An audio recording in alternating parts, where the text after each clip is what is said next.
Of course, this past week we celebrated Halloween and another holiday, one with a long tradition in Mexico and a growing presence here in this country.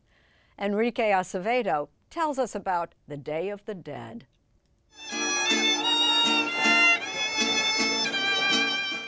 Like clockwork each autumn, Mexico City's floating gardens and bustling markets explode in a fiery display of orange. The cempasúchil flower, known in the U.S. as the marigold, is seemingly everywhere. Its pungent smells said to guide departed souls back for what's become Mexico's largest public celebration, Día de los Muertos, or Day of the Dead. I believe the Day of the Dead is the most beautiful tradition of Mexico. Elena Reygadas is one of Mexico's most renowned chefs.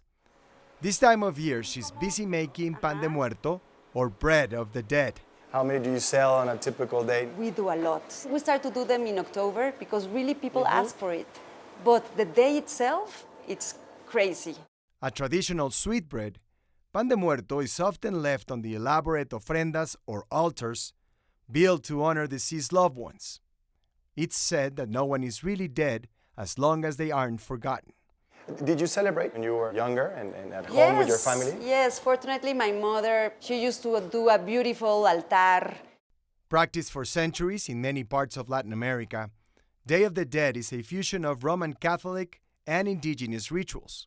When the Spanish arrived, they actually tried to eliminate what they considered to be pagan altar-making traditions of the indigenous people, but they really couldn't wipe those out because they were so strongly a part of people's culture. So eventually they required the indigenous peoples to move those rituals to November 1st, which is All Saints' Day, and November 2nd, which is All Souls' Day. Regina Marchi traces the holiday's growing popularity on both sides of the border in her book, Day of the Dead in the U.S.A. Day of the Dead, as we know it today, is a relatively modern creation. Yes, indigenous peoples in Mexico and in Mesoamerica have always had a profound respect and love for their ancestors. But street processions and dressing like skeletons and face painting, really in the past 50 years, you've seen that development. And while some mark the occasion by dressing up, Día de los Muertos isn't Mexican Halloween. A lot of people come from worldwide to see this tradition.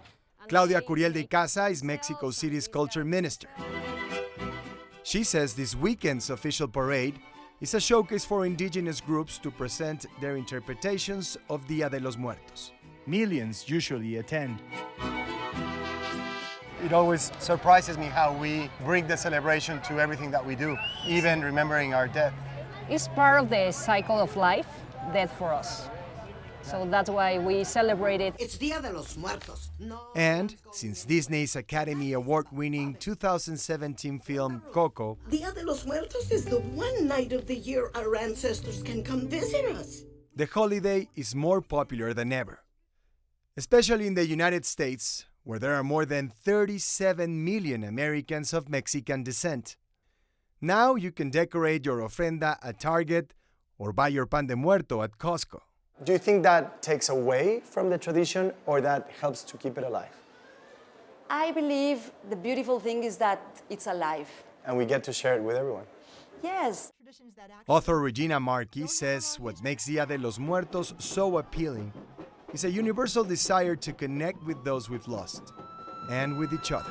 Many people feel like there isn't a time or a place where you can publicly celebrate the lives of those people that meant so much to you, that helped shape who you are, who you still love, even though they're no longer physically with us. So this wonderful holiday is a real gift from the people of Mexico.